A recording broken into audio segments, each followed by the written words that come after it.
to learn, share, and celebrate something about this unique areas. We have a lot of fun. If you'd like to be on our email list so that you get the information of what we're doing each night, please leave your email address on the sign-up sheet out in the lobby. 57 years ago, on a hot, muggy September night, the new Westlake High School played its very first football game. It was an away game on a borrowed field over at St. Stephen's School and a JV schedule. And at the kickoff, at the first play of the first game of Westlake High School, Gary Jackson caught the ball and returned it over 70 yards for a touchdown.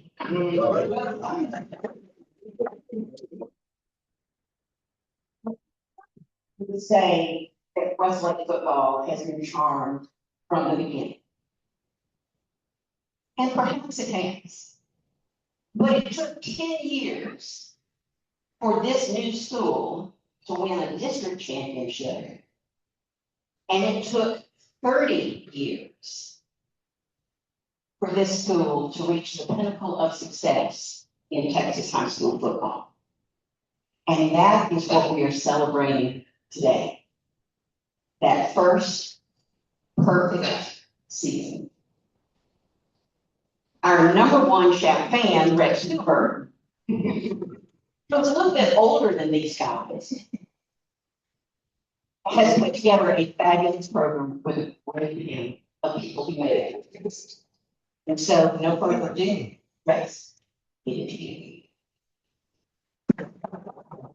Thank you, Alan. Thank you, everybody, for your comments. We always remember the king. No matter how old we are, no matter what level, no matter what sport, we always remember the championships. And today we're here to honor the 30th anniversary of the 1996 Football State Championship, very first in Westlake history. At 112 years old, I don't remember the games, the plays. I remember the practices, the locker room, the long bus ride, really the grind with your friends. That's what sticks after all these years. Today, we're not here for a technical breakdown of scheme and plays.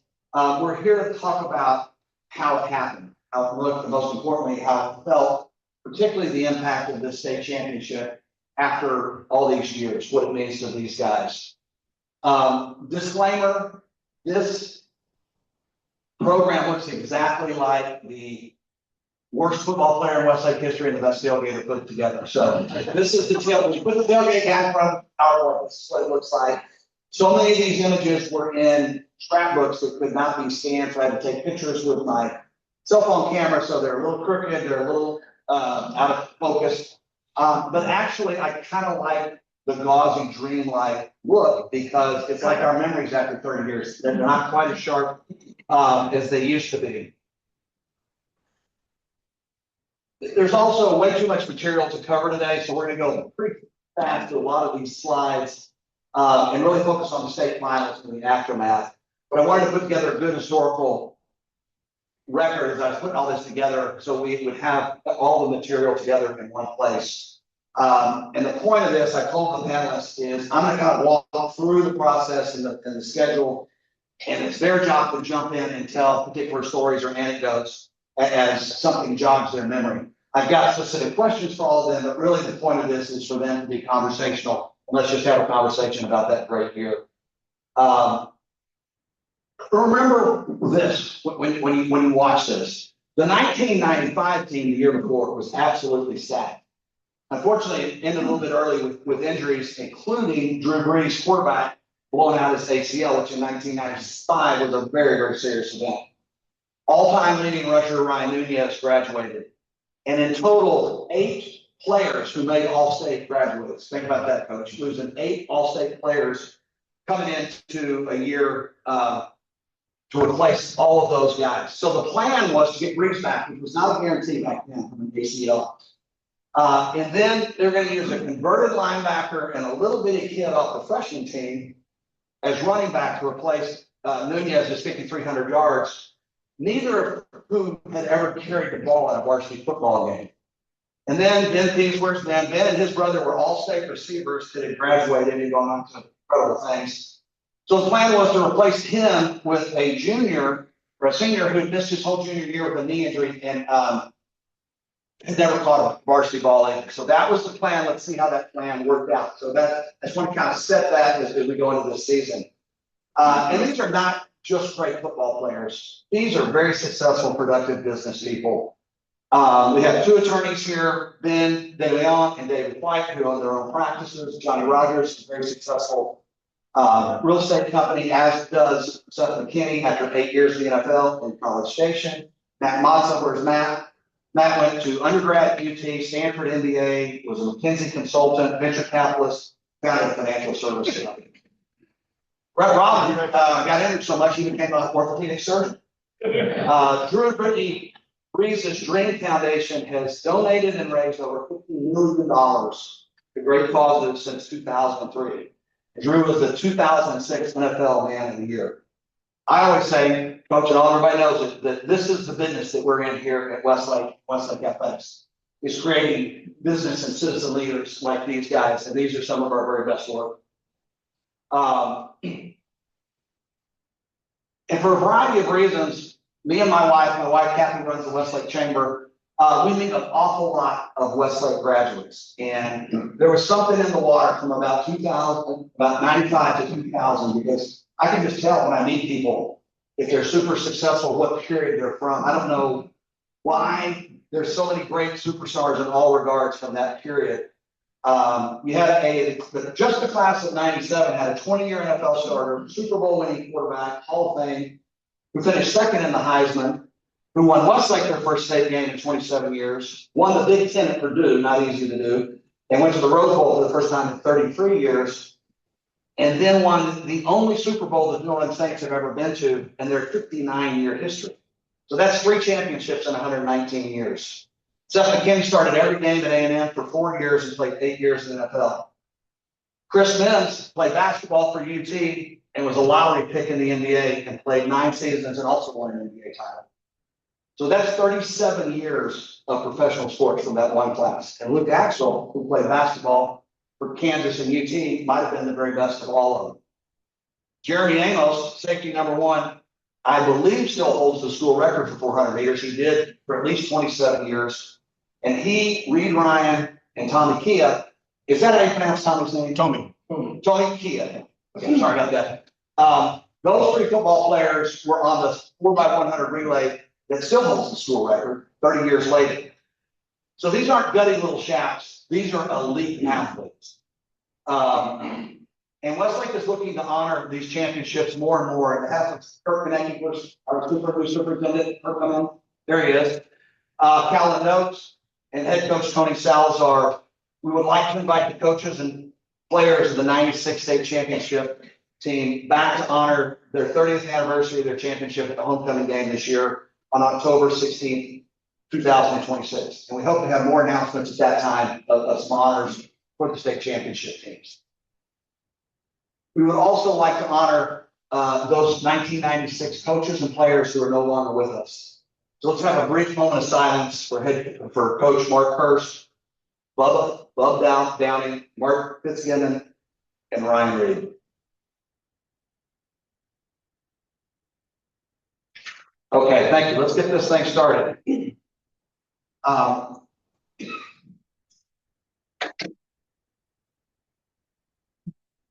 Great panelists here today. Head coach Ron Schrader, team Dr. Mick Hassan, and players Johnny Rogers, Ben De Leon, and David White. So the only way that this works is we have to stipulate that Ron Schrader, Newt Hassan, and Drew Brees have so many awards and so many records that we cannot cover them all. It would be like trying to cover Johnny Rogers' dating.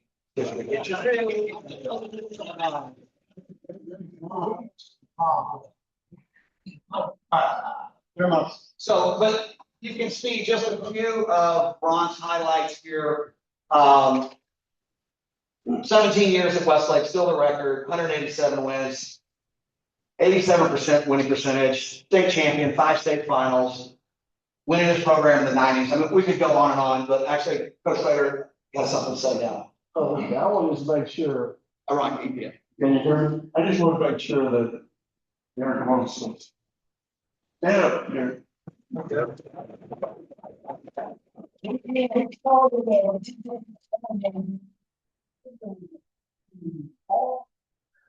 92, Frank Governor of Reagan came over and he was the original. He started in 92 and, you know, they tell you that offense entertains.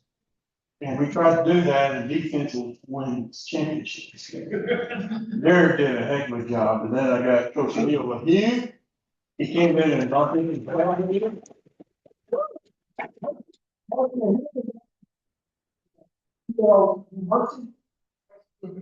Texas Lutheran University and then Steve Davis. I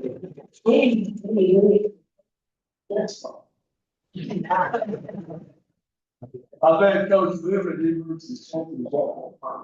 Anyway, these guys are great. I just want to make sure you. Thank you. Yes, thank you, coaches, for joining us.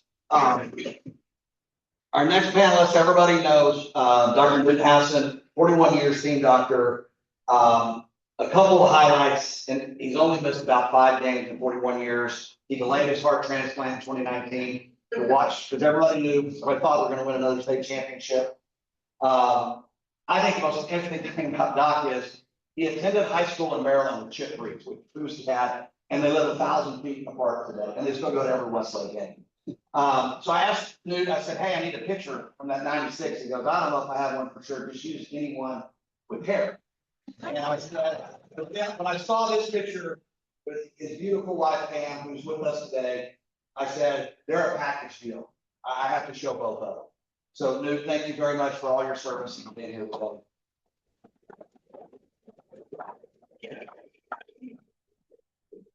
Next, we got Captain Johnny Rogers, number 7. He is a captain's captain. Scott Norman does a great job running a captain's club for all the captains that we've had in our 57 years. And as far as I'm concerned, Johnny's the best that I've seen on the field and since then. He very sadly tore his ACL, and we're going to talk about that in the state finals. And Johnny's always told me, he said that cost me my gold jacket. He said, you know, what did it take, Drew? 20 years? He goes, I had that. It's too bad for Johnny that he's a great leader. And Johnny's always been my MVP on this team. The reason why is you have to understand the Rogers family was the first family of Texas football at that time. Still is, really. But both his older brothers had played. Jay had just played on the University of Indiana on scholarship. His dad was at the University of Texas, I believe, recruiting coordinator. It was one of the top recruiting guys in the whole state. And Johnny was next. Johnny was it. Johnny was the guy coming up at quarterback. We're playing, you know, following both of his brothers. And through a series of events and injuries, skinny little private school kid kind of got to the front of the line. And I always believe the backup quarterback and their parents are the most important people on the team, because if they don't go with the program, they burn the whole thing down. And Johnny Rogers moved to safety, became a great player, and became Drew Brees' biggest fan to this day. And I'm not sure this team would have won a state championship had Johnny been a little more selfish and said, I'm not going to do that, I'm going to fight this. So Johnny's always been my guy for this team coach. In 57 years, coach, we got all these teams. Shauna Kelso, big highlight out from this team, runs our alumni association. We've got 57 teams and 57 classes, but we have one that plays in the Shack Club golf tournament that I run every year.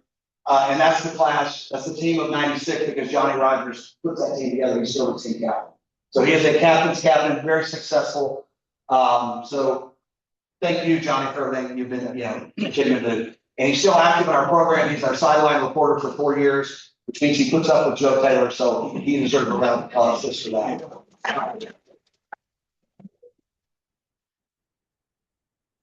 some of Johnny's highlights. Seeing there, I'm not quite sure about this Alf arrangement here with Johnny. That was at a pep rally, and I believe it was a JAMA party. And yes, that is an Alf doll. If you guys remember who Alf was. And if you also, the top left photo, what you probably don't see is the ball behind me because I missed that interception. We don't need to talk. But you look good. Look very good. Obviously, this weekend was a big weekend for everybody in Westland. As Drew Brees got inducted into the Hall of Fame, and again, Johnny captained a group of teams, including Ben De Leon and Matt Mazza, and Seth McKinney to go up and enjoy those festivities. And Johnny and Ben, if you could just give us a few words about this weekend, what your thoughts are. Well, first off, it was, an incredible weekend. We actually got to gift Drew a cowboy hat that we all pitched in together because he did not have a cowboy hat. That was actually made by Rasmus Redline, who's also in the class of '97 with all of us. He makes great hats. So if anybody's looking for a good cowboy hat, give Rasmus a shout. What I thought was really cool, one, that our buddy was getting inducted into the enshrined into the NFL Hall of Fame. There's not a lot of people out there that can say that. There's been 387 men who have been inducted into the NFL Hall of Fame. So for Drew to do that, I mean, there's nothing that he did not accomplish in his football career. He won a Super Bowl. Okay, he took the Saints to their very first Super Bowl championship. And when I say he is beloved in the city of New Orleans, you've never seen anything like it. So that was really cool. And then to get the gold jacket, I mean, there's really nothing that he hasn't done. And the foundation of all of that was right here at Westlake. So any of the kids out there, you can live out your dreams if you put in the hard work. And I tell a lot of people that are like, did you see this happening with Drew back in 1992, 93, whenever we all first started getting together, freshmen at Westlake? And it's really hard to say yes. But I don't think anybody in the right mind would say, I'm going to be an NFL Hall of Fame. But the reason he got there wasn't because, the reason he got gold jacket, yes, because of things he did on the field. But what started all was what he was doing off the field. It was the extra time in the weight room that the coaches, Coach Davis in particular, would get on us about getting our auxiliaries in, getting the next set up. Yes. So a lot of the work there after practice, he would stay behind and throw extra passes. So a lot of the work that he did off the field, including watching game film, Drew was always, him and Monza were never on the field really at the same time. So I can't say, when Drew was on the field, he was the smartest guy on the team. When he wasn't, he was usually not. So all of that helped, put that together and led to a Hall of Fame career for Drew. But as far as this weekend goes, Ben, what was the highlights for you? I think okay. It was getting together with Johnny and Seth and Matt. I mean, that alludes to how connected we were as a team back in, I'm wearing my freshman football shirt. People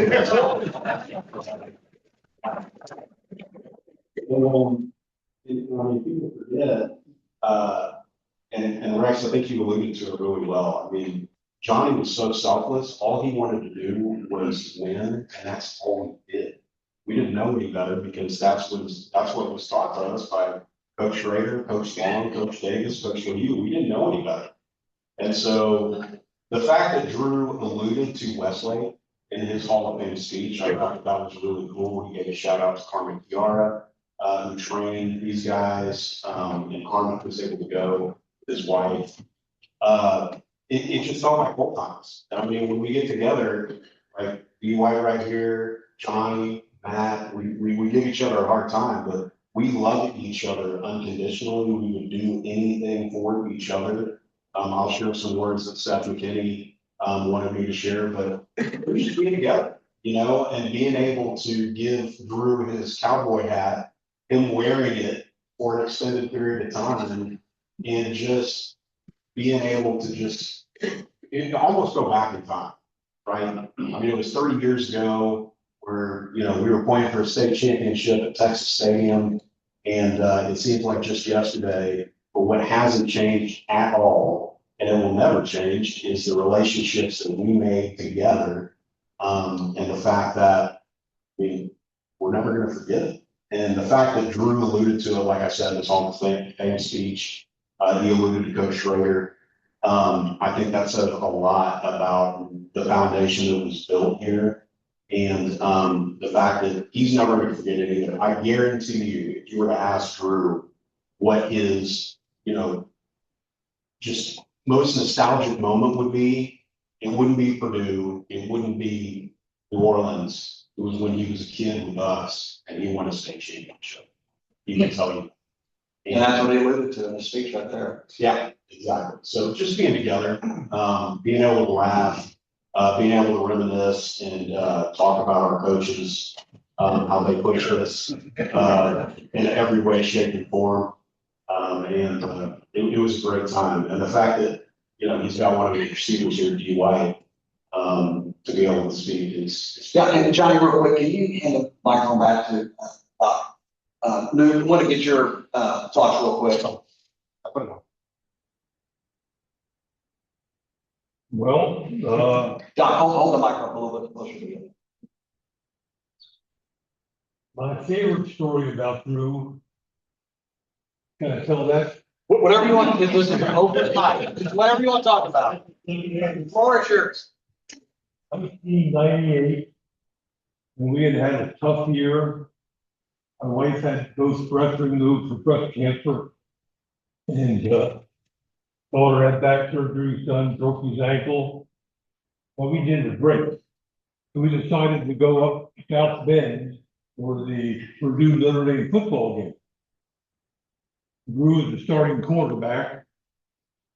And we were staying at the Marriott downtown and ran in to Dick Vitale, whose daughters both went to Notre Dame.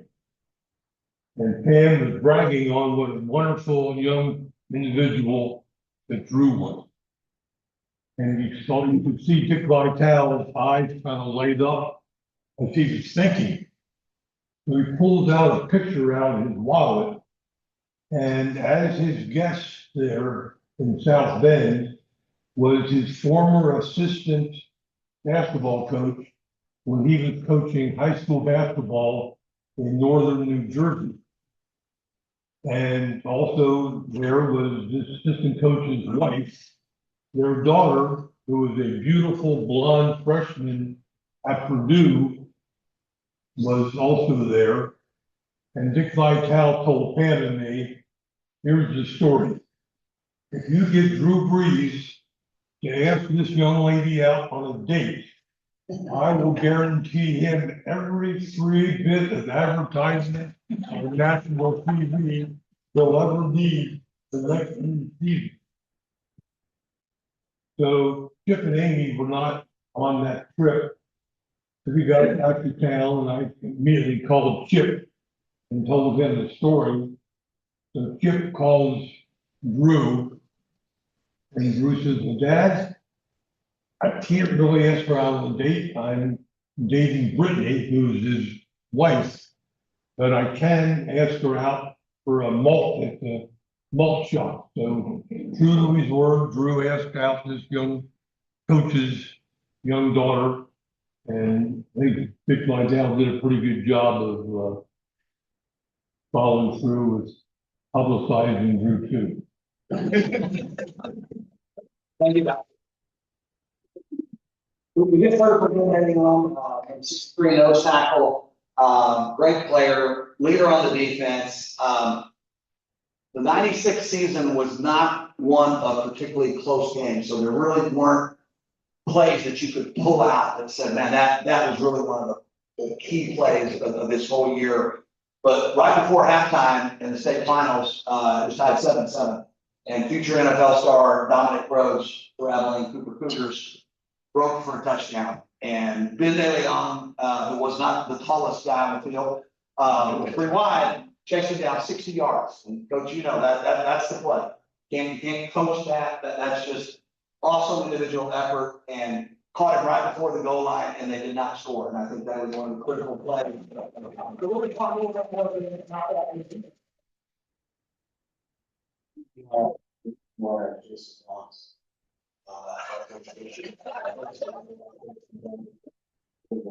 And I do have to give a shout out to my son Henry. He's playing freshman football here at Drexel. He's already taller than me. He's much better than me. He gets tight with his wife on my wife's side of the family, thank goodness, because otherwise he'd be screwed. Yeah, Ben sent me, kind of, here's my bio and everything. I go, man, Ben's got a kid that's gonna graduate in 2030. He must be really young. And then around the math, I go, good grief, 2 years. So, they went right ahead and thanks for coming. Our next panelist is David White. There's some good pictures of Ben and his family. David, you have to put this in perspective. The other wide receiver caught 108 footballs this year. So one of the ways that David got to 16 was he caught 2 of them that bounced off of the kid that caught 108. I have 2 deflections. And one of which kept Ryan Reed from getting 2,000 yards. So deflections are always incredible plays. People don't understand how hard it is to adjust such, your ball's in flight and you've got to adjust. It takes great skill and concentration, and it also takes a good balance. And those are balances that I always call the championship blow. And when we've won championships around here in Baltimore, a lot of times it has not. A lot of times the injury bug has bit us and not the other team. But I think this year, the whole year, y'all had the championship blow. And so one of my other favorite things is he was a former quarterback, so he threw a touchdown pass from wide receiver. So his touchdown percentage is 1,000. So I don't know if that score record can ever be beat.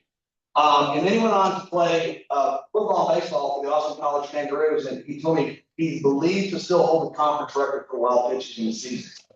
Maybe that's my kind of guy.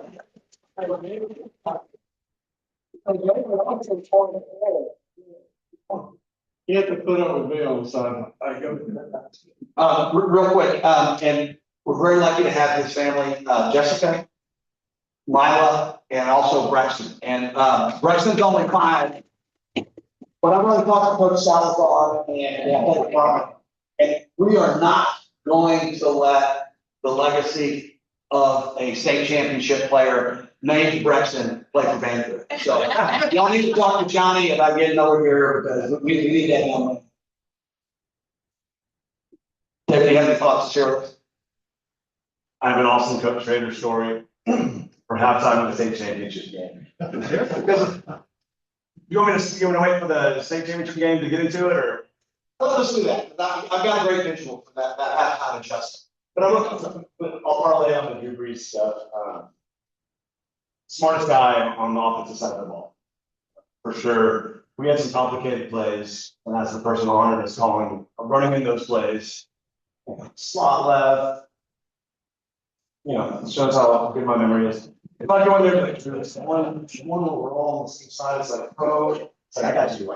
Think about it.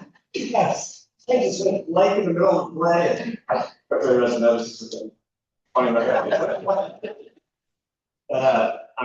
Just being out there with him, and you realize teams didn't scout us very well because they would have like 2 guys guarding me, maybe because I was taller. I was like, you guys watched one game. Number 2 on the other side to get the ball. I'm just out here looking pretty. Cool. I think Cooper actually started figuring that out. That's why I'll talk about halftime adjustment that we made. Coach with you from the box up there, just eagle eyes, changed that game, and I can't wait to talk about that in a little bit. And this is fun. This is fun. And Rex, we appreciate you putting this together. This is special. Absolutely. I was struggling kind of how to organize all this, so I wanted to acknowledge some of the people that helped with this presentation, also some of the people that helped on the team throughout the year. This whole project started with Newt Hassan has created a binder for all 57 years. That's about half of it right there. It's an unbelievable. This one about half, and see this, kind of this hole in the middle here, that's the Rex Hoover era. Not too much maintained in that. So Doc, thank you though for putting this all together. And it's so much material that it's overwhelming. And we were all struggling with what are we going to do? And then we introduced Ben Pease a minute ago, Dr. Ben Pease from the class of 96, but the team of 95. His dad's good friends with Newt, and Dr. Pease played football in college, holds an MA in finance, 2 masters and 2 PhDs, speaks 7 languages, and has done business in 80 countries. Is active in his church, managing partner for Tribune Gold Global. His kids are leaders in the Westlake Tech. Coach, I don't know how you coach a guy like this. I mean, yeah, he intimidates me. He's such a smart guy. So anyway, so Ben has been using AI to digitize all 57 of these binders, and he has already put it all together. It's called the Westlake Football History. There's a website right here, and is working on putting together a beautiful copybook table here. He's going to have one more edition called Surviving the Hoover Era, but incredible work that I told Ben, I said, your site has been open on my computer for a month. You just cannot, I encourage everybody to go to the site and look at what he's already done. It's beta, it's getting added to every day. We're going to end up hopefully in the book format, but Ben, thank you so much for everything you've done.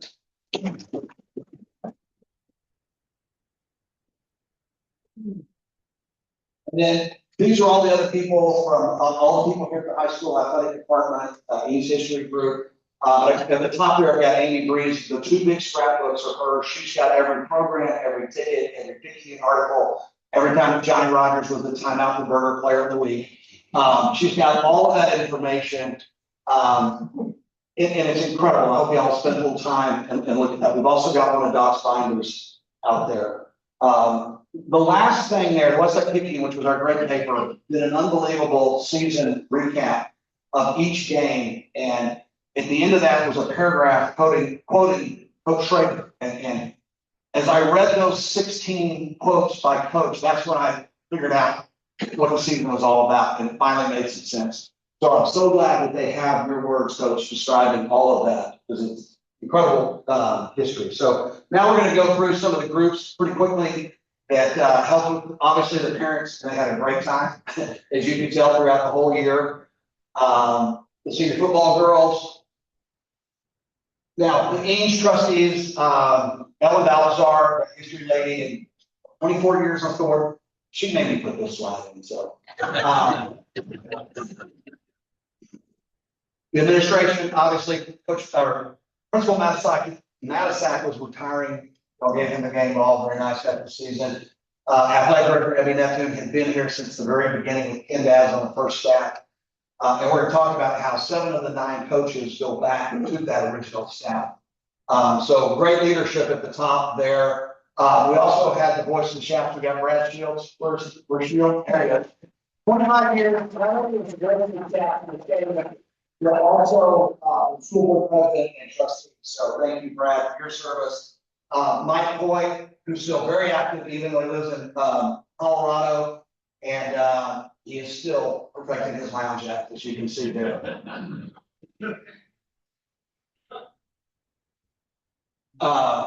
Cheerleaders, of course. Marching band, Kerry Taylor just retired after 35 years. As you can see, he grew the band from 77 students to 260. So great job by Kerry Taylor. One of them, maybe put this one, Shaw right hand. There we go. Okay, so this is my very complicated slide where I try to tell the history and context of Westlake football on one slide. And the image is from, the top image is from Ben's great website, but I've also added the little trophies on. That's added in the red thing, because I've always considered Ron Schrader in that 96 season the fulcrum for our entire football program. It's almost halfway in the middle, There were 4 coaches before, 4 coaches after. Ron had 2 state, the little white trophies or state final losses. He had 2 before and 2 after. And then each of the 4 coaches afterwards had a state final, including Coach Long. And then Todd Dodge finally broke through with the streak and busted out for 3 more. But I think that's a very interesting image there. And each of the first 4 coaches had milestones. We talked about Coach Dabbs and kind of our JV schedule. And as you can see, one of my favorite things is, you know, we had that tough win against Texas State for the Deaf Rangers and kind of put us over the edge. And I don't make fun of them because I follow that team and I love them. And they became state champions like us a few years ago. But it shows how far in 30 years we came from playing the Hutto JV, which is unimaginable, and the Texas School for the Deaf to playing Albany and Abilene Cooper and San Antonio Holmes, teams like that. Bobby Etheridge, next was Butch Wallace, and he had the first 3 recruits go to University of Texas, where Ken Dabbs had moved on to become the reporting coordinator, including Mr. Brad Shearer. And the reason he's bigger and kind of overshadowing everything is because he's just larger than life. And I will say, yes, he was a lot wilder than he looks in this picture. And next August, we're gonna have Brad and his guys. They're gonna do this presentation. And can I say something? Absolutely. You know, when Brad came to visit us, Westlake, Ken Dabbs was a football coach. And he came in the office, I think he was been over to Reagan or somewhere, and he was just huge, outstanding player. And Coach Dabbs went in and, when he left, the coaches came in and said, what are you gonna do about this hair? You know, that long hair like that. Coach Dabbs said, I'm gonna let my hair grow long. And ride a motorcycle. So the team rules against long hair and motorcycles went out the door when the future Alvin Trophy walked in. Bobby Etheridge won our first district championship in 1979 with Kelly Gruber. You've seen here with my best buddy, Scott Dolzell, who always loves this picture and always says, can you pick the professional athlete in this picture? Kelly was something very special. And then Eddie came along and showed us the future. And that was the first time we really played elite talent. Trey Dolzall and his band of Renegades played. Thurman Thomas would go on to become a Gold Jacket member of the Hall of Fame. Fort Bend Wilbridge in 1982, and really one of the best teams that we've ever played, and certainly at Westlake. And that showed us the level that we were going to have to get to athletically. And then we lost a heartbreaker, our first semifinal loss to Sweetwater on penetrations. And Mark Mangum, Mr. Chap, was quarterback of that team, and his best friend was Scott Norman. And you can still see that Mark, even though he had a great career in Wisconsin, still very mad that he didn't make the NFL.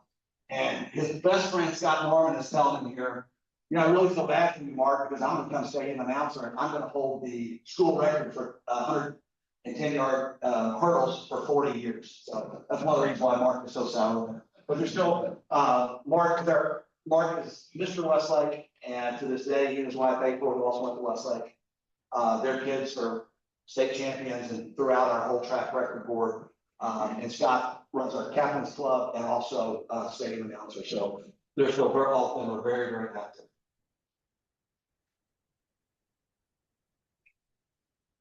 So now we're going to kind of get into, this is another, just a good summary out of one of the books on Westlake history over the years. Now we're going to talk about the season. We're going to go through the football records first. Absolutely. Although Ebby Neptune's name is on our football field, and he was one of my all-time best friends, anybody who knows Westlake football knows that Ron Schrader is the one who made Westlake football what it is.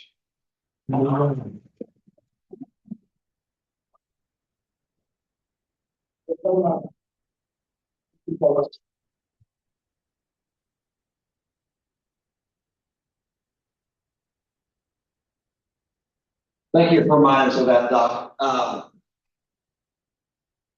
Now that we've got this roster here, there's 50 kids on that team. Coach Salazar's now got up to 100 from fantastic participation. I went through this. We got 2 players over 235 pounds.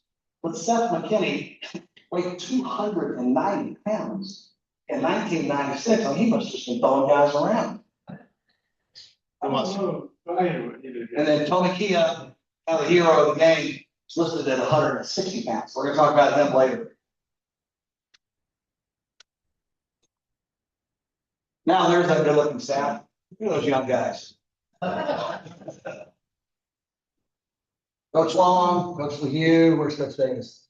I have my glasses on. I'm not gonna lie, it strikes a lot of fear into my heart right now. Especially Dave Smart. Oh, Like I'm not gonna let him steal.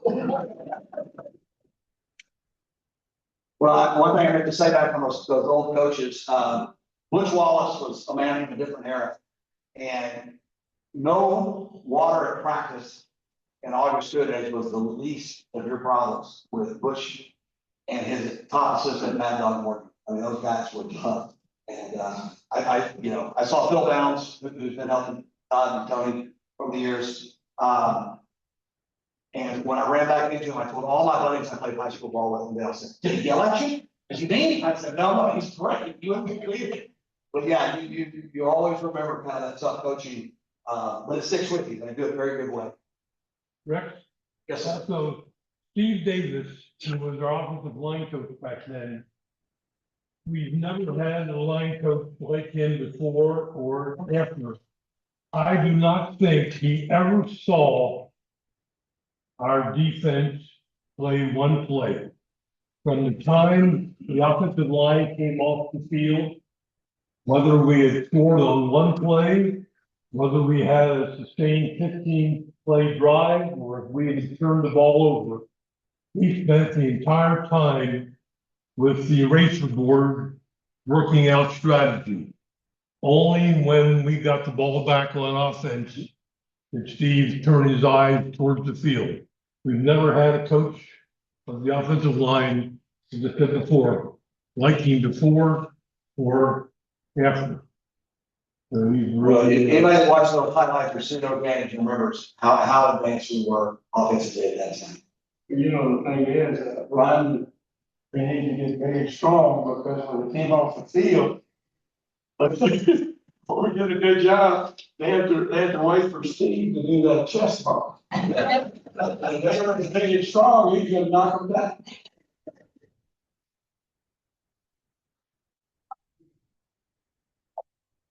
So, here's the, football managers, the tailgate guy said, if you wear a cowboy hat, you get the presentations. That was a no-brainer for me. This is the record of the team, kind of for their 4 years plus a JV year, and you add those numbers up, 69 wins, 5 losses, and 2 ties, so that's fantastic. One thing that you won't see is if they would have put our 8th grade year at West Ridge and Hill Country combined between the two teams, there was 1 win. And that was when West Ridge defeated Hill Country.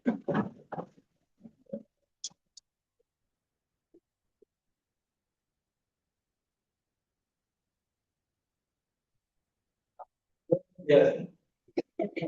Okay, so let's talk about, these are the records, and they're so phenomenal. This is all gonna be posted online, but I go through a couple of highlights real quick.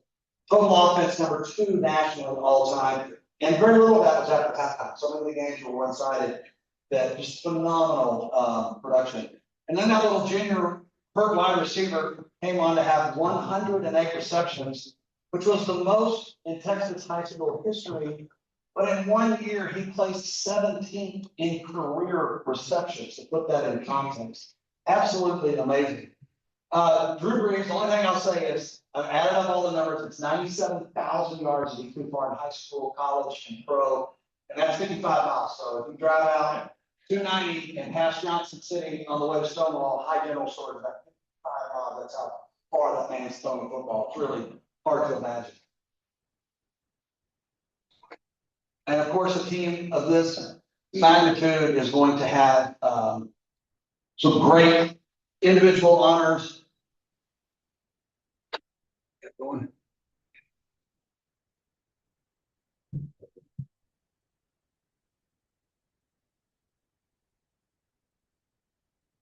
Okay, so this is all state. Three offensive starters, Drew Brees, Seth McKinney, and Ryan Reed, all first team out of 11 starters for all state. Three were from, Westlake, Matt Matza and Travis Eichenhorst on the defense. So 5 of the top 22 were all state, who went to Westlake. All Central Texas Coach of the Year, very, very deservedly, is Coach Ron Schrader. And then on the all district team, this is really amazing. 14 were on the first team, 11 on the second team, and 4, including Brett Robbins with 1,350 yards. I guess I didn't like sophomores. Was really an honorable mention. So 14 to 22 are on the first team, and then 11 to 22 on the second team, and 29 total players who are all district. That's just absolutely phenomenal production and depth. Yes, sir. In 1995, not to supersede 96, we had 17 players make all Central Texas. Which is absolutely unheard of. So Westlake really ruled the roost back in the 90s, and Dave Campbell's Texas football shows us as the Texas high school football team of the entire 1990s. Absolutely. These are some of the offensive, or the team statistics. Again, such a great job by the coaches. Incredible balance, almost 50-50 rushing and passing. 15 out of the 50 players total scored a point. That's 30%. And you only have 6 guys that can score an offensive formation. So basically you had 2 or 3 kickers, and then you had 2 guys at all 6 positions score points. That's a great job of getting kids in and getting everybody on the scoreboard. Defense allowed 258 yards, and offense was 465 yards, 22 turnovers, 49 takeaway, which is just fantastic. And great specialty. I mean, what they used to call complete football today, they call it complementary. Just an absolute, not a one man team. This was an absolute across the board great team. And that is also shown in the defensive statistics, where you have so many guys that have interceptions, sacks, total tackles for losses. But oh, I made a jump there. Go back.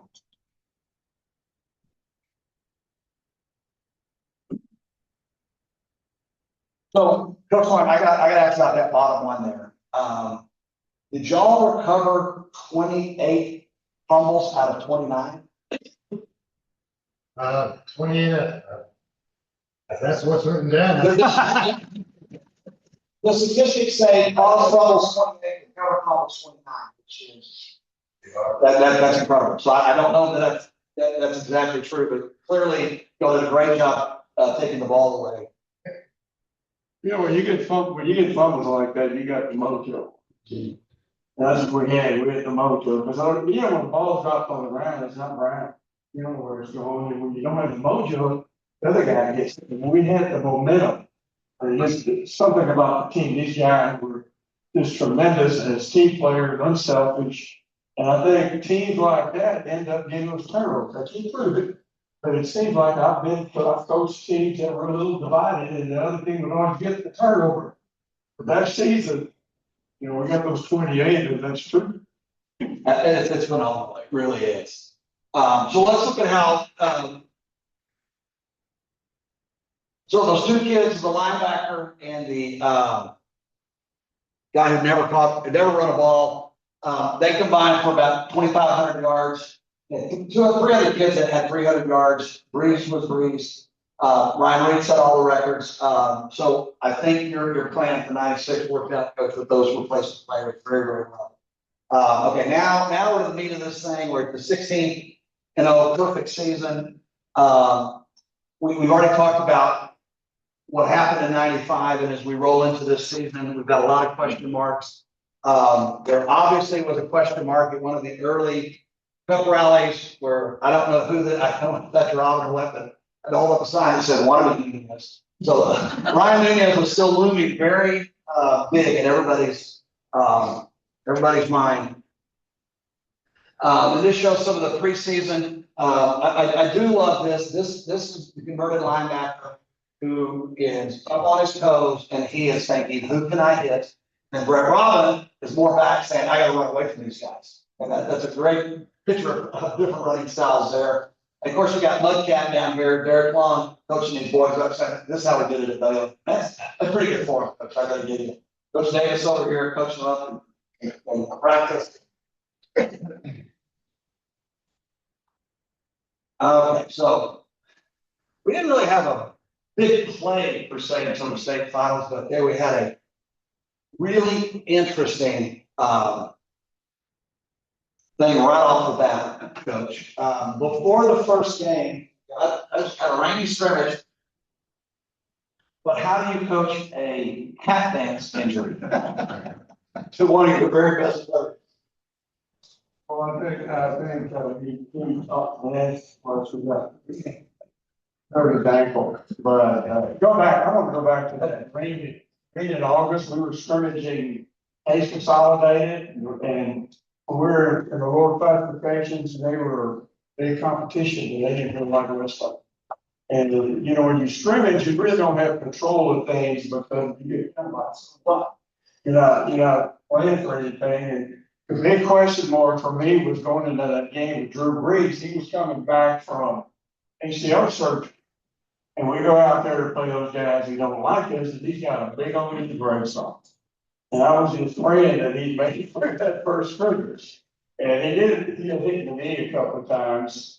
And he survived, so I figured, well, I guess he's okay, but, that was really a big scrimmage for us in the rain, you really couldn't do much, and Drew made it through there with his knee. You know, Seth McKinney, the highlight of the prep runs for me, along with the highlight and cheerleaders, was that hat dance, and, it was given to the lineman handled it.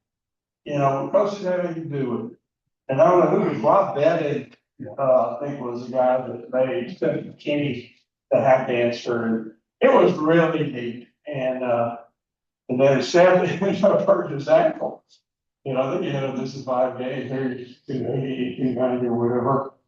But we had this kid, Sam Thompson, who was like 210, but he was really pretty good too, and he did a really good job coming in there. But there was a lot of stories about that, and question marks about even doing that hat dance.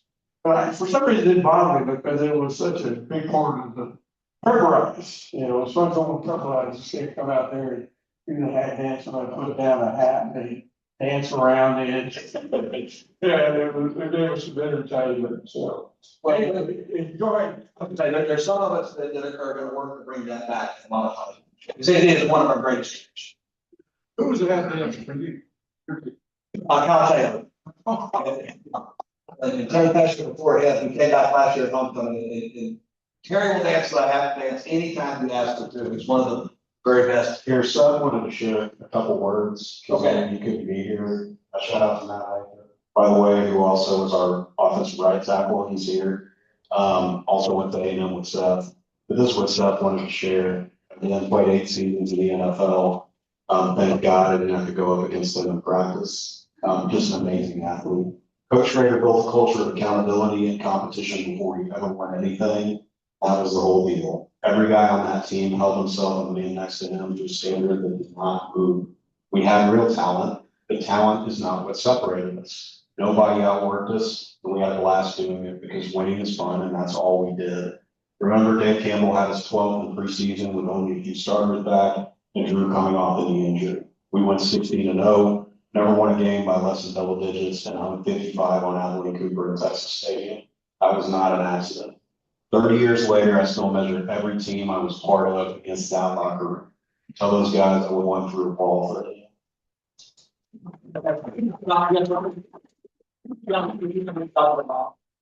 One thing I would say, that whole thing about separating his foot is, I think a lot of people saw it and were just a little scared of what's going to happen. But what it did end up doing is it gave some other guys the opportunity to play, get some meaningful minutes when they probably would not have gotten those minutes. And so I think it really rallied our team that with arguably our best player being sidelined for the first 5 weeks, we needed to pick up our game and compensate for not having set there. So I think while you could beginning kind of look at it as something that was a bad thing, I think it ended up being a blessing for our team. That was really one of the first things that really brought us all together. And Coach Salvar reminded me so much of 2019 team and our all-time captain, Jackson Coker, rest in peace, going down in the very first practice, the hamstring in the dark, and just cap the ball. One guy who couldn't lose was Jackson, but he fought his way back and got us to that state championship. David, real quick, can you tell us about that great touchdown pass there against Round Rock? Well, I'll start with saying, after sophomore year, we had quarterback tryouts. Johnny, JV quarterback, Drew, JV quarterback, David White, sophomore team quarterback. I don't know why I was invited to this group to be beat athletes, but I was. So after about 10 days of quarterback tryouts, Coach Rader pulled me aside and said, Wyatt, I think we're gonna send you out to wide receiver. I was like, that's just fine, coach. Because I ain't getting used to. Good career. So we utilized the quarterback training a little bit on a reverse pass. Hit Ryan Reed in stride. It was 10 yards ahead of the next guy. He needed some reception. So Drew's really not that special because I got to look at what Ryan Reed was doing with cornerbacks. So yeah, I'll put on The next slide shows Coach Davis coaching up Robin and Reed to say, hey, run away from him. And they did an outstanding job of that. I love this slide. I call it all in, whether it's team meals, camo, disco day, Lion Day. You guys were all in. Now, I think Coach Schrader was not as all in about the grass skirts. He looked like, I'm not sure about this. But, been around this thing for a while, and I think it's really important when the team is all in, and it starts with the captains, and then the team falls in line, and then the school and the community go, okay, we're going to win, we're going to have a great time, and we're going to celebrate it, and we're going to have a great time, and that builds enthusiasm, builds team leadership, or camaraderie, and I do think it's very important. Yeah, I think if you look at that top left photo, that was taken most likely at the McKinney's house on a Thursday night. And so the tradition had really gotten started probably 3 years prior to our senior year, where the guys would get together and go have dinner somewhere as a group, and then they would all go to the JV game on that Thursday night. We kind of modified things, and the McKinney family was nice enough to let us use their house. So pretty much the entire team would come over Thursdays. And it's changed a lot because I remember we had to actually pay $10 to eat a meal because of UIL rules. We didn't want to get anybody ineligible, but we made sure that we were doing things the right way. But again, I think that's something about our team is that it wasn't just, hey, we're on a team, you show up to practice and you go your separate ways. We spent a lot of time together, and those Thursday nights at the McKinney's house, we would get together. The parents were so great. They would cook the meals. Most of the time it was spaghetti or some sort of pasta, so we would have some carbs for the next day's game. But then we would go as a team to support the JV guys. And we probably didn't get that halftime. We just wanted to put a little FaceTime in there. But I can't emphasize enough how much that really helped develop us as a team, and that mentality that, you didn't want to let down your brothers, whether that was Thursday night or at practice or Friday during. All right, great. We're going to speed it up a little bit through lovely shot with cheerleaders in the school song, but we got to get to the state finals. The district games were relatively uneventful, pretty one-sided. But this is such an iconic picture of Drew Brees, and just any senior quarterback, homecoming king in his uniform. That's as good as it gets. And Lindsay, she has some track record still Yeah. I believe that she does. Lindsay Meyer, then she went on to A&M to run second. And then I looked at a lot of photographs of Westlake football over the years, and first I kind of went through this one fast. And then as the longer I looked at it, the more that it really grabbed me emotionally. This is safety, Jeremy Amos, after 42-0 win over San Marcos Rattlers. And the leadership, the composition of this photograph of one man, and there's 12 Rattlers there. It's just a really neat photograph, and I think it just says so much. Great sportsmanship. All right, now on to the playoff games and come to the toughest game of the year, probably, Coach. I'll talk to us about San Antonio Holmes. Can you hear me? Yeah, every year we go to the playoffs, seems like we play San Antonio McCarthy. And, Neil, you coached that one. No, I'm in the district. No, but anyway, that's aside. It was always a real tough game for him. And I think it was just maybe adjusting the competition or whatever. But that 40-10 is probably a lot closer than that score. And, then we got rolling. Like I said earlier, the defense was doing a great job. And it was fun calling offensive plays. You could take a lot of chances because you knew if you fumbled the ball or put an interception that the defense would give it right back to you. And that was really something that entered my mind as we were going through these playoff games. And, there's one situation I see up there, Westlake 41, Victoria 0-0. And I think back to that game and, defense is emotion. You're not fired up and chomping at the bit. You're not going to play very good defense. And we were the visiting team. And we run on the field before the game. And we're there on the sideline waiting for Victoria to come out there. And they were taking time in the dressing room. And during that time, they put up their run food stop. And it had Donald Bill marks on it. Donald Bill's all over it. And it says, "You're not going to buy this one." And I tell you what, that hit a nerve with our team. Y'all remember that? These guys were jumping up and down, and I was standing there worried about not saying nothing before the game to fire them up. And I want to find whoever get that run through sign for Victoria. Thank them. But I think also that kind of started another unifying part of this team. That people really weren't giving these kids credit for busting their tails, lifting weights, and all the work they were going to do. And so I think it really added to that. I think you start playing better because our kids were united, and we just want these people to know that we're not buying these games. We're earning it. Yes, sir, Doc. Speaking of that banner that Victoria had and how the team really upped their performance from then on. This is anecdotal, and I have not verified it with Coach Schrader. So if I'm wrong, please tell me in private afterwards, because otherwise you'll ruin the story.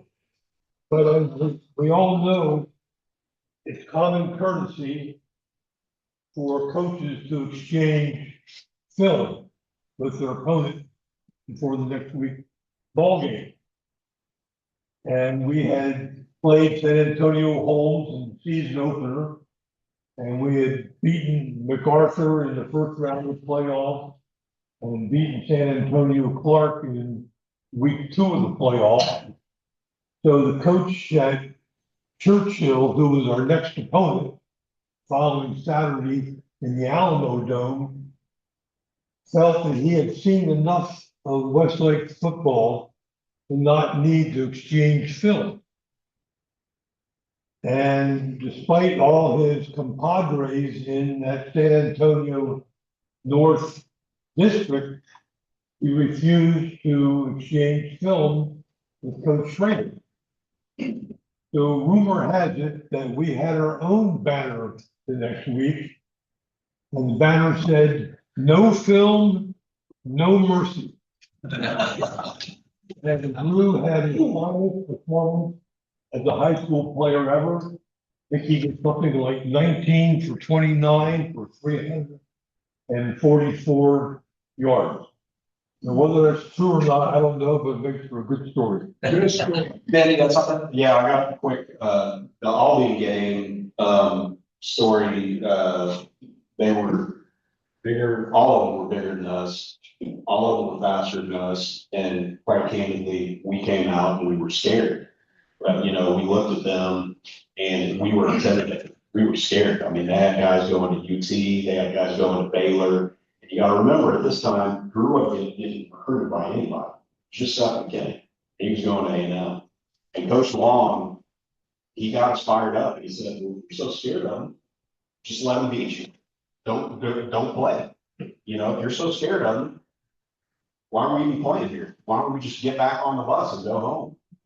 And he inspired us, especially with the defense, to get our butts in gear and go play. And that's what we did. And we beat them by 21 points. So. I don't know where it was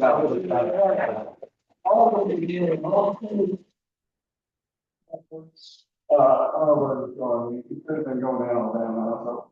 But, he didn't suit up for the game the first half. So I guess he thought they were just going over. And the funny thing is, at halftime, he came out, he was suited up. They were taking us like, I have a St. Louis church meeting. This is another time when I think the team really came together. You know, we were really clicking offensively at that time. I think Drew threw for 350 yards or something, and at the end of the game, our team came together and they were shouting something. I think they were saying.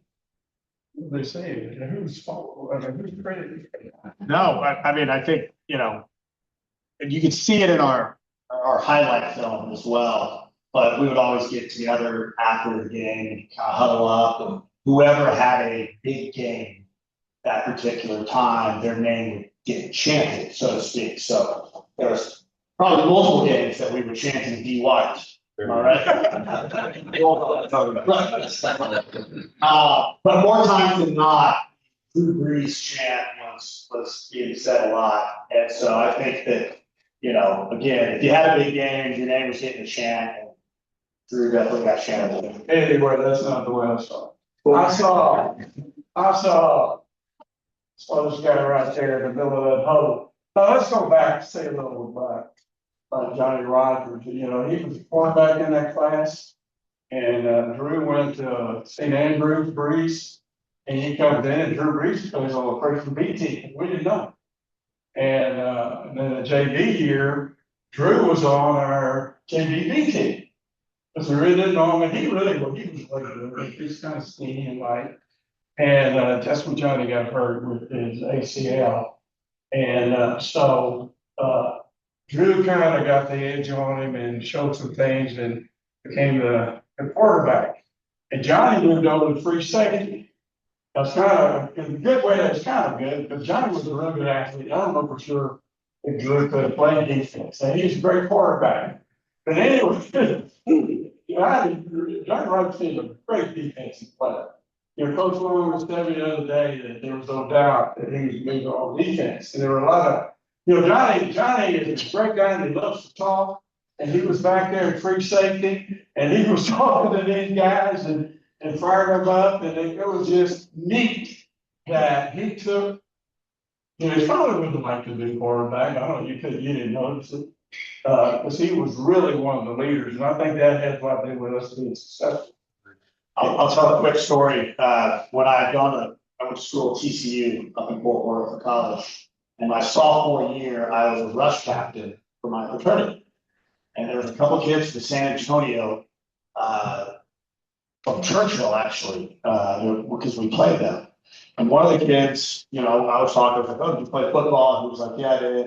You know, he's like, what about you? I was like, yeah, actually, I played at Westlake High School. And he's like, no way. Oh, what's up? He said, any chance you were number 7? And I was like, well, as a matter of fact, I was. Why are you asking this? He told me that their coaches made him wear a red number 7 jersey all week, not just at practice, but during the week. And they would make him talk trash to all the varsity football players. Because their coaches thought that I was somehow the key to getting, if I got in their players' heads that, you know, they wouldn't play as well. I was like, you know, that's great, what a great honor it is for me, but like, your coaches should have been watching the film, because number 15 was the guy you guys should have been trying to watch, not number 7. There was one I wasn't making, I don't know where they were Kenny, who breathed his way. Running right, who started, and, can you show us such thinker? Thank you. You know,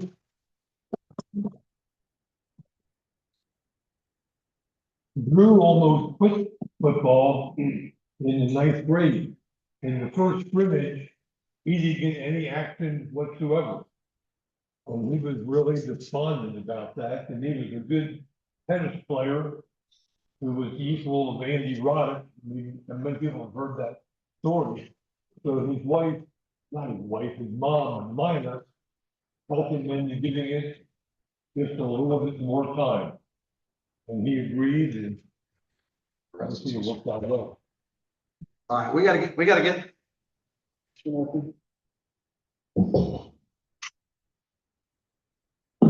go. We gotta get to state finals here.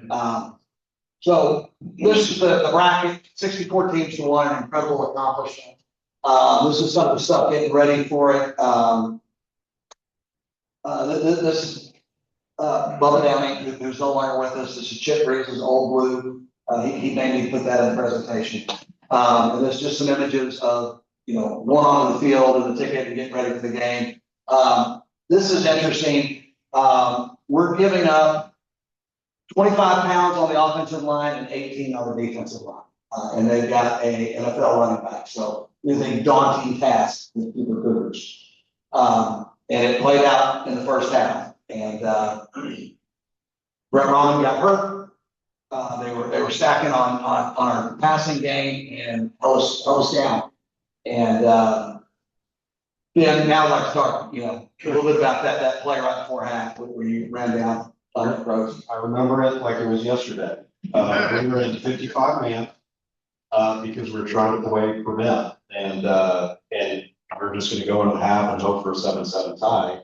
At 55 man, what I was supposed to do is I was supposed to just read the center, you know, take whatever step he was gonna take. And listen, we were just, being in a state championship, you are nervous. You know, you're on TV, Texas Stadium. My grandma was watching from East Austin with my, you know, with my uncles and stuff. And I'm just like, I don't want to let him down. I don't want to let him down. And I shot the gap, and Dominic Rhodes, who Coach Long will say was the best running back that we ever faced, ran right past it. And I was like, oh dear. And here, the thing that Coach Long and Coach Schrader always said was playing silver whistle. Do not take any plays off. And so I kept running and running and running. And we got a couple trip ups, like Coach Schrader said. And Derek Isaacs, the one who tripped up Dominic Rhodes enough for me to make a tackle. I tackled him. I immediately get removed from the game. And the next play, their quarterback throws a pass into the end zone and Tony Kia intercepts. And that was the turning point. People can say, you know, I ran him down. I'm going to say Tony Kia made the touchdown. And I remember I was so pissed at myself and I was cursing and stuff like that going into the locker room. Coach Davis got all mad at me. He said, "You don't curse here, son. You know, we don't do that. We hold ourselves to a standard." And he was exactly right. And then when we went into the locker room, there was just calmness. Coach Schrader decided what he was going to do. Coach Long believed in what we were doing. I mean, we held them to 7 points. You got to remember, Dominic Rhodes ran 281 yards against us, but we still held them to, you know, 15 points. And, you know, the rest is history. 9 turnovers or something like add to that. that real quick. Lefty Fisher was a position coach, and when I saw play develop, Dominic break out, and he comes down our sideline, then makes a tackle, and Coach Fisher is just hollering, "Hey, what are you doing? Why are you doing? Why are you doing what you're supposed to?" I'm hollering, "Good job, man." I think that's something else. It's also interesting, Tony Kia, really fast, really good athlete. couldn't catch a football. That's why he was a defensive back, and he makes 3 interceptions in the state game. So go figure. I can remember. You know, for those who follow Westlake football now, we've had a fellow the past 3 years who's down at TCU named Maddox Flint, who had the same 1-2 that Ben had back in 1996, chasing down ball carriers 75 yards down the field. Certainly shows their heart. If I jump in? Absolutely. I'm glad we're at halftime here because this is obviously we're game changed in a big way for us. So Cooper was 12-3 going into that game. They were not as athletic as Aldine, who we had just played. Those 12-3 teams are scary because you know they got hot. You know they're on a heater, and they were well coached. They scouted us well. I remember being split out, trips left for a sweep. You know, Brett Robin usually get 20 easy yards before it was touched. They had rotated most of the team over there, and I thought, this is not. And I was too afraid to call a timeout because I don't think I had the authorization to call a timeout. It's let's talk about these dudes. No, and they got us. Sure enough, 7-7 at halftime. So I want to go back in time to Hill Country Middle School, Westridge Middle School, 7th grade. First day of pads, first play you learned was 32 belly. Donnie's going to demonstrate here at the quarterback perspective. Yeah, please. Show us the 32 belly. 32 belly, you turn to the right, you ride the running back in, and then you take the ball out and you run down the line. Have the option to catch it. Very well done. So that's not a combination of Westlake offense. It all starts with 32 belly. You know, and it's a big play in 7th grade, big play in 8th grade, freshman team runs it a little bit. But then you never think about it. It's literally never run again. We had run it 0 times this season. So it's 7-7 at halftime, and we're kind of like, oh my God, no one's shut us down like this before. And I got to give props to Coach McHugh, who was up in the box, looking down on everything, and Coach Schrader. It was pretty unfair to have these two offensive masterminds on the same team. So first or second play of the second half, Coach grabs from New Jersey and went, all right, I guess Coach, we're going to run 32 belly. 32 belly what? He's like, no, 32 belly. Tell Jamie Tyler to cut off all the other butthole. So I was like, all right, I run to the huddle. I'm like, Drew, 32 belly. Yeah, go on. That's it. Jamie, cut off Robbie's butthole. And if you watch the film, second half of that game, 48 points later, Jamie Tyler up the middle, 32 belly had come full circle in 7th grade. The state championship.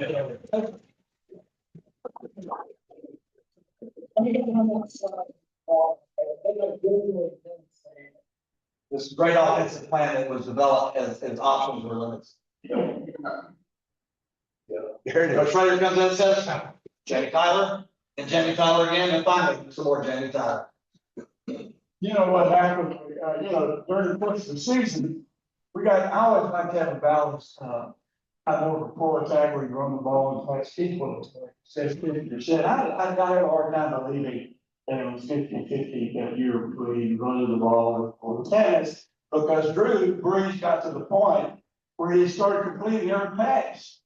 And, there had a quarterback like that, if you pass and you throw it incomplete, then it's third and 10 or whatever, so I was always sort of hesitant to pass too much. And all of a sudden, he was completing all the passes, and hey, this is fun.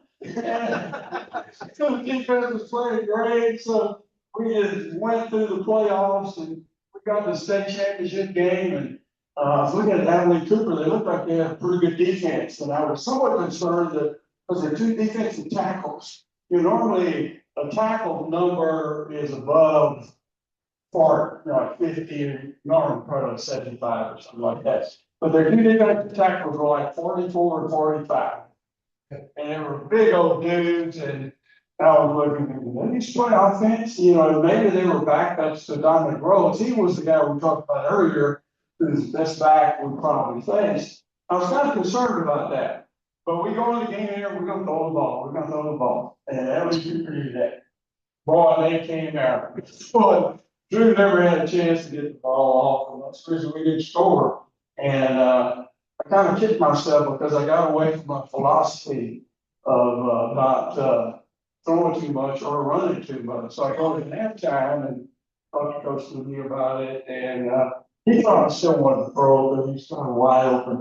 Boy, he's a good quarterback. He's a really good quarterback. Anyway, I wrote down 7 running plays. And I said, we're gonna come out running the ball, and Drew Brees actually had a running play too. You know, I'm sure he ran the pass, and that's when we started running Jamie Tyler, and those 2 defensive tackles, they were gonna sack Drew Brees. He was named, 6A Offensive Player of the Year, and had all these stats, and they were gonna come out. And, those 2 defensive tackles, they were like, head up to our guards. They were just going right or left, and our big old line couldn't block them because they were small and fast. Probably converted running backs. And but at the same time, when you have guys like that, you can run at them.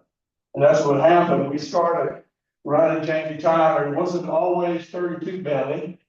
Sometimes there were a lot of 32 belly. It was one of my favorite plays. I used to coach with school. But anyway, I also 32 cutback trap. And, we lost our leading rusher in the first half, Brett Robin. And Bradfield Heiser came in, he was a slender guy, not quite as big as, Brett Robin, but anyway, after that game, for Jamie Tyler, another thing about Jamie, he was a defensive starter all through his career, playing strong safety. And we didn't have any backs because of 95 class, they all graduated. And we always kind of looked at Jamie, coach, and we'd say, he's got some running ability. So I called him in and said, we're gonna move to offense, and he started crying. Now, they didn't brainwashed to play defense by coach. Where's the great defensive coaches? And he was in here, and, his parents were probably a little upset about it, and, but anyway, after that game, he was offered a scholarship by Rice University. And because they ran the, wishbone type plays where they had a wishbone fullback, for people have been around for a while, remember Texas. Steve Wooster was the big wishbone fullback at University of Texas, and Jamie Tyler was perfect wishbone fullback. And he got a full scholarship offer because of that state championship game. And a lot of times what you do in those state, those big playoff games where that's where those college coaches really noticed you. And then along the way, because of the mojo we had going, with Jamie Tyler running the ball, we ended up getting a couple of turnovers. The score was tied 7-7.5. Midway through the third quarter, we were up 28-7. And about that time, they quit rushing, they stopped looking for number 15, which was true. Start of the game, that's all they wanted. They didn't start looking for 25. And they were doing that, they killed the pass rush. And so we were able to throw the ball. And that's where you get to the part where you start worrying about running the score. And so we ended up playing a lot of guys at the end. Just about 5 minutes or so left for the ball game. A lot of the younger guys got some experience, but I was like kicking myself because we didn't come into the ball game with this balanced attack. And I think Drew ended up getting pretty good yardage, but Jamie Tyler, I always like every time I see him, I want to point that out, that great job he did in the state championship game. Of course, gotta give those linemen credit, Coach Davis, or what did happen? Anyway, Travis Thompson and Robbie Miller. Matt Lathrop? Matt Lathrop? And then. That right, Right tackle. he was on a full tackle role like And, that. Kelly was our. Hey, Brando was time. Was our. Yeah. Okay, so anyway, we ended up and. Are we going to the end of the game now? Yeah, we are. I was just gonna say real quick, in 10-12 years of eating tacos on Tuesday, every Tuesday, great, so listen to Coach Guy, Salazar, not paying attention. What I've really learned is how hard these guys work 365 days to get all these young men to play their best football, not in the 16th game, but in the second half of the 16th game, which they championships. or won, and how hard that is, even in great teams, when they'll lead early. And I think 48 points, coach, that's outstanding, so fantastic, got it done after all those years. Some great shots afterwards, I've got to mention, Coach Mark Hurst, who is the field is, the track is named for, greatest football, track, and pottery teacher of all time. Mark came to Westlake 90 days after graduating from Texas Tech and had a lot more in common with me and all my Slacker friends than all the football coaches who were married and had kids. And he probably hung out a little bit too much with us and played too many cards. But Mark Hurst has just meant so much to this program and to this community. You know, so happy to see him holding that trophy. You know, Mark Hurst was a big guy. He was very special to me. And he's a guy I could talk to, confide in him, and you know, like he come in the office and say, you know, the best head coaches are the head coaches you don't know the head coach. I was like, you trying to tell me something? But anyway, he was very, very special. He would, you know, when I started coaching, I came to Westlake in '82, and I was a coordinator and secondary coach, and Mark Hurst was there, and a couple years later, Derek Long. Through all this whole process, when I became the head coach in '86, these guys were with me, so they experienced all of this. And anyway, Mark was a special guy. Everybody knows that. Speaking of Coach Hurst, his duties at Westlake were special teams coach. And he went to Eddie and said he knew nothing about kicking. And Westlake at the time, our kicker was Jeff Ward. He went on to stardom, not only at Westlake, but at UT, and had a brief tryout with the Dallas Cowboys. And now he's a successful radio personality here in Austin. So Eddie said, Mark, here's the story. Our kicker is Jeff Ward. Don't you say a word to him. You just walk around, kick the grass for what he did, and watch him kick 48-yard field goals. And you can move your lips a little bit, just don't say anything. And all the fans will think you're the best starter kicking person in Central Texas. Jeff Ward could kick it.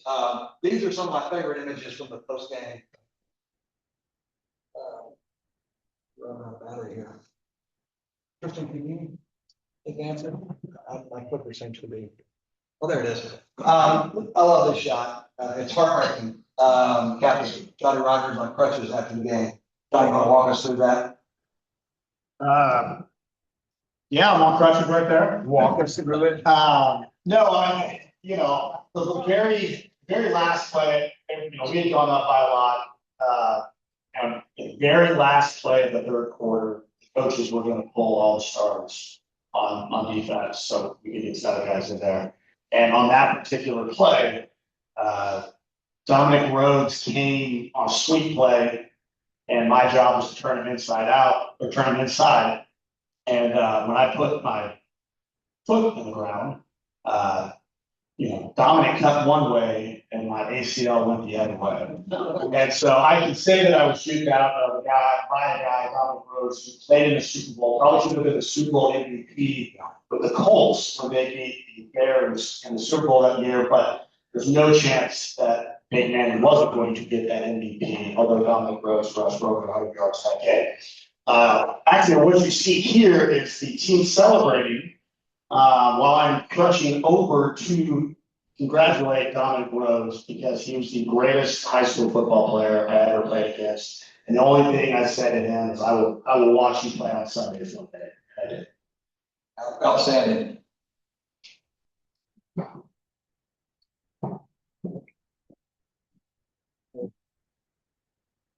Oh, there we go. So Tony Kia had 3 interceptions and a recovered fumble. 4 turnovers by himself. The defense got 8. Going to win those ball games. He's a legend. He has bought his last adult beverage in Westlake. I will tell you that. And he is the original Mookie Taft, another undersized kid who, when they get up to Jerry World, the bright lights come on, the biggest stage, they see those stars. And between the two of them, they've got 3 of our 4 state championships. So just an unbelievable game of stepping up at the biggest time.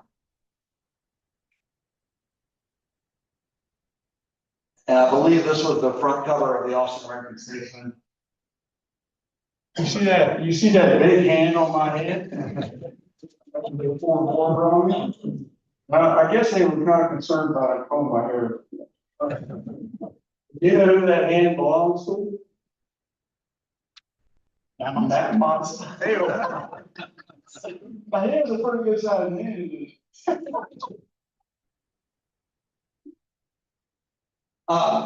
Love this picture from Picayune. The Phoenix says Jeff Mudd did such a great job for this community and covering this program in our whole community.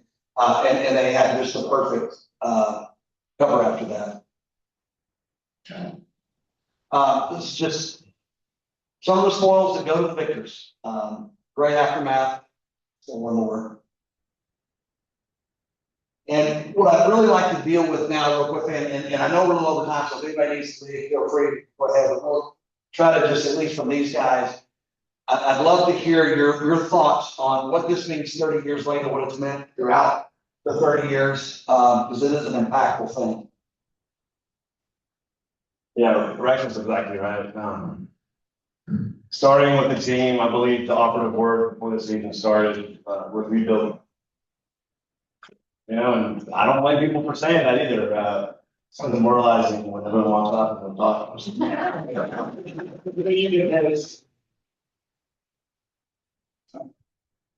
Other chairs wish to be lighted on top.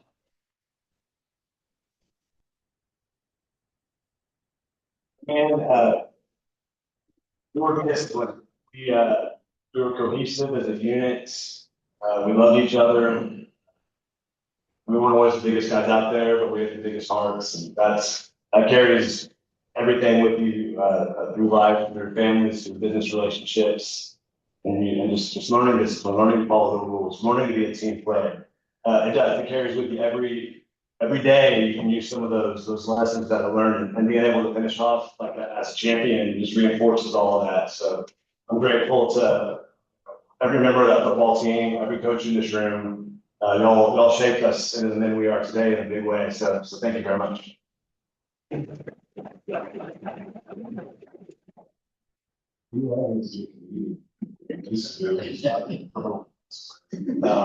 thought it was the IRS report. Yeah, I literally came from court this morning and hustled here, so I apologize for the formal at the Westlake side. Representing. DY said it very well. I mean, we still call him DY. Like that's, you know, he's always gonna be DY. We love each other. We're never gonna forget the blood, sweat, and tears that we put into the season. Everybody, no one gave us a shot. No one thought that we were gonna do anything. And I really think if you ask the coaches, they had their doubts. I mean, Rex, you referred to, you know, having to replace all that talent. I was replacing Philip Wood, who was a stud. And the thing about it was that Coach Schrader believed in me, Coach Long. And that's all I needed, you know, the alligator crown crawl. And, you know, and because they believed in me, I in turn believed in everybody, you know, I believe in the guy next to me. And what Coach Schrader would say is, you know, practice doesn't make perfect. Perfect practice makes perfect. And I was drilled into it. Every single thing we did, we wanted to execute it to a T, because when the lights came on, that's when we got to have fun. And that's what Coach Schrader always talked about too. Have fun, guys. I mean, you know, the memories that we created still live on. I mean, being able to go to see Drew get inducted into the Hall of Fame. I mean, I've known Drew since he was 9 years old, and just being able to laugh with him and being able to cut up with these guys you're never going to forget it, you know. And I hope that the current players at Westlake will understand and appreciate the past, and I think they do. I want to give one final shout out to Coach Salazar. Here's a story about him. When my son was playing Pop Warner football and the varsity would finish their practices, Coach Salazar would come and he would shake all the Pop Warner players' hands. And he would ask them, how are you doing, son? What position do you play? That's the kind of stuff that matters. I mean, that's the community that Westlake has built, the fans and everything. Like, that's the reason why I want my kids to go to school here. And the fact that Henry's still getting to play football for this man who will win a state championship because of, who he is, that's the kind of stuff that matters. And finally, I will say this, play to the whistle. You never know what's going to happen. You can always play to the whistle. That's why I ended up having dominant agreements.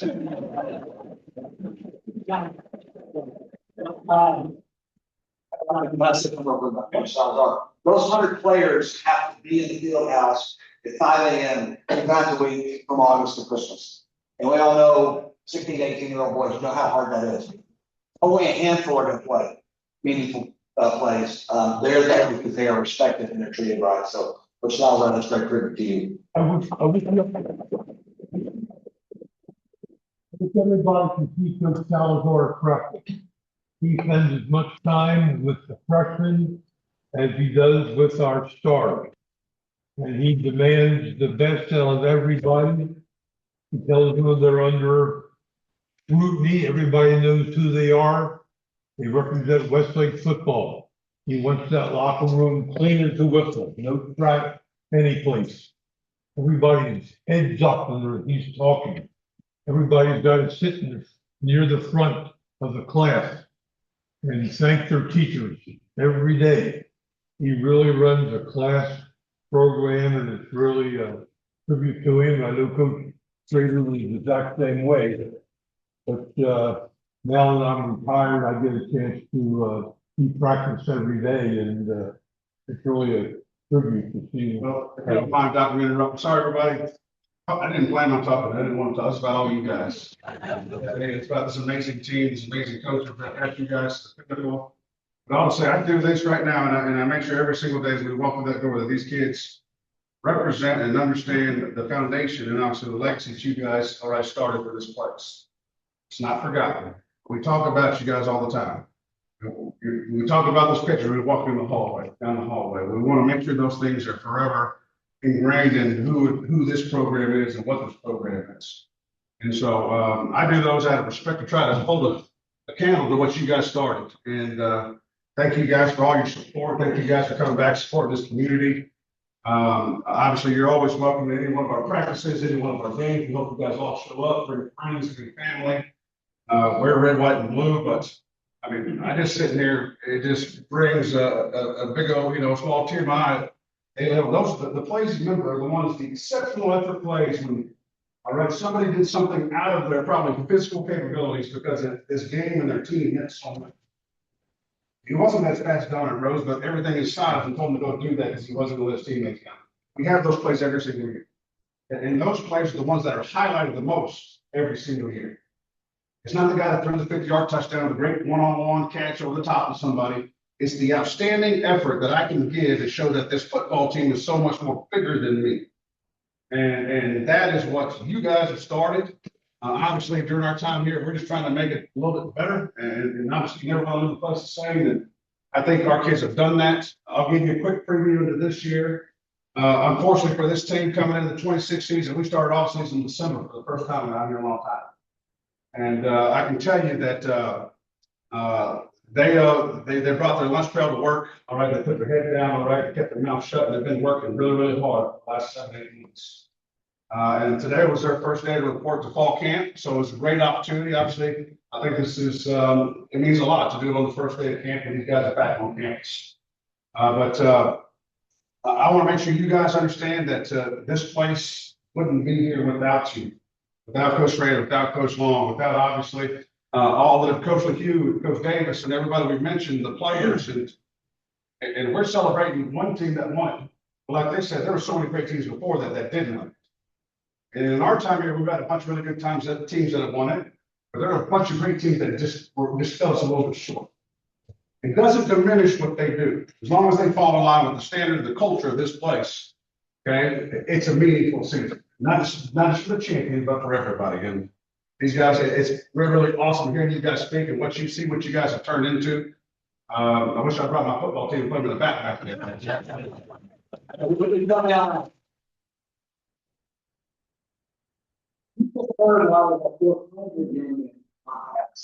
He played a very tough physical game because of the leadership of these guys. How many seniors are on the team? We have 69 seniors this year. Just a little, one, context, my son won state championship in 2019. All I first grade race football team of all time. But we had 65 players on the whole team combined, and now 6-7 years later, we got almost 70 seniors. So it is a first world problem of uniforms, buses, attention, but it means that those kids want to be a part of it. Because a whole lot of those kids are not going to play meaningful snaps on Friday night, but they all have a role and they're all respected. I had a question, Coach. What is Heartbreak Hill? Yeah. I heard about that the other day, the first time. So Carmen Chiara, who used to train us in the off seasons, we would go to East Austin, right off.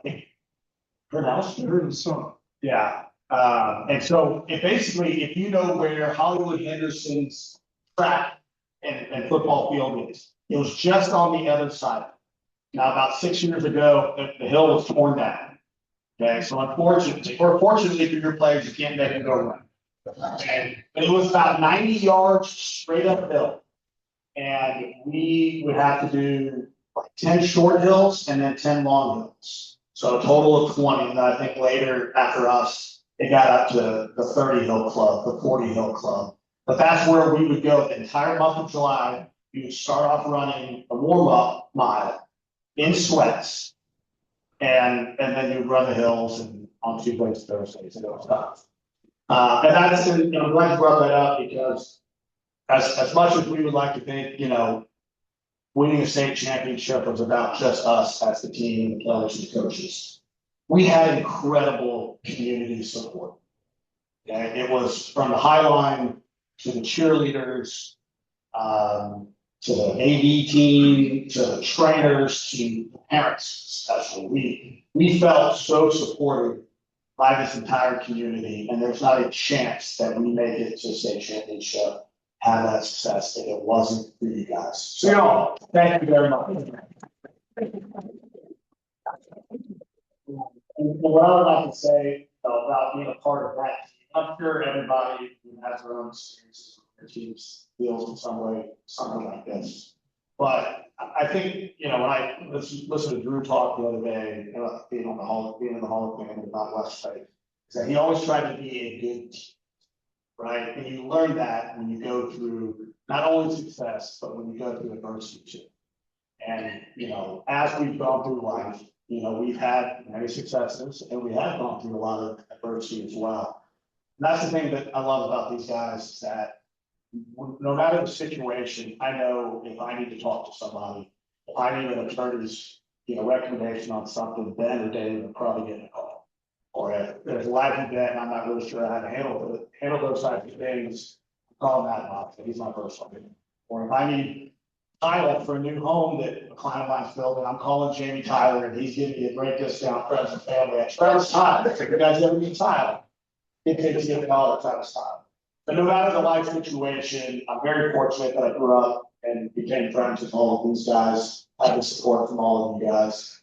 And that tradition continues today and whatever we can do, Coach, to help support you guys and your team, not just the pregame and halftime interviews by me on the sidelines talking to you. We want to be involved. We want to be there to support you guys. So whenever y'all need something, get a shot. Right. Coach, we've gone way over our call, but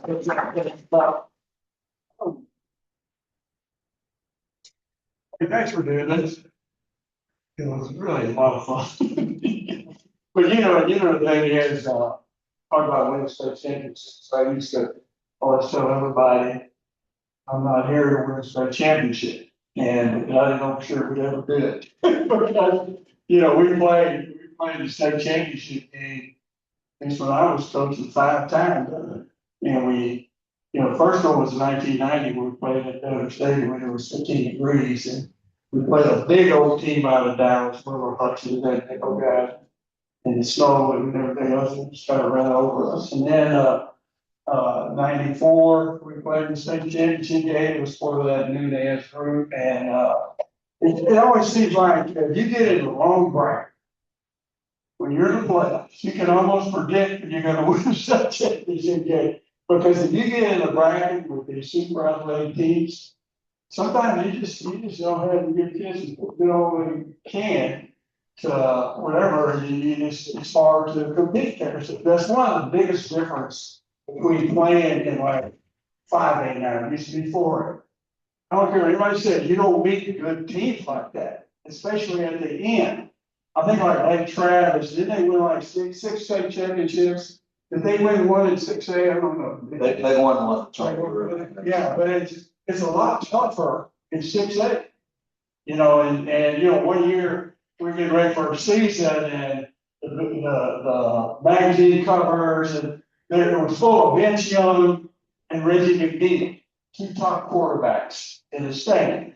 And I was looking at it preseason and I was like, I hope we don't play it. You don't think so? This is recruiting by in the world. Reggie McNeil had run the 100-meter dash at the state track meet. Reggie was at Lufkin and Vince was at Houston Madison. And well, lo and behold, we ended up playing both of those games.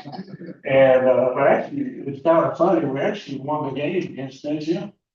And then the next week we were playing Lufkin with Reggie McNeil, and I think we just kind of got burned out. And it's tough to win those state championship games. I mean, you can do whatever you can try to do. And I think Coach Howard sees that too now. But I used to always make that point.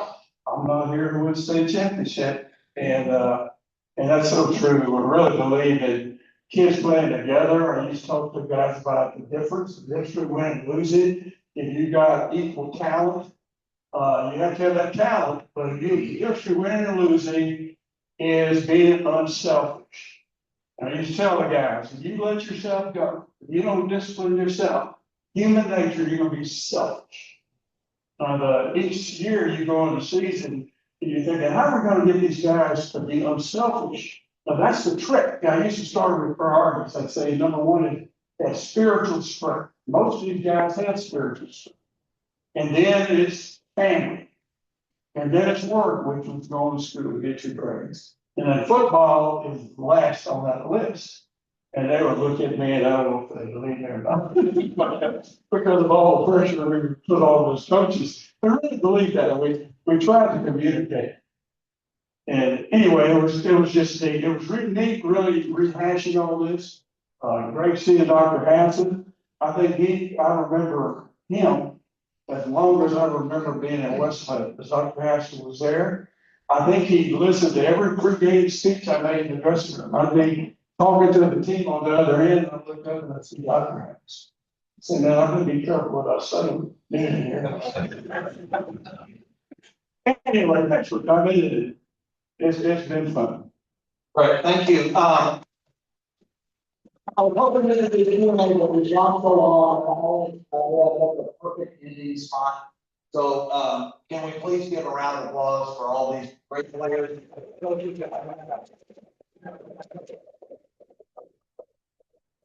Also, like I said,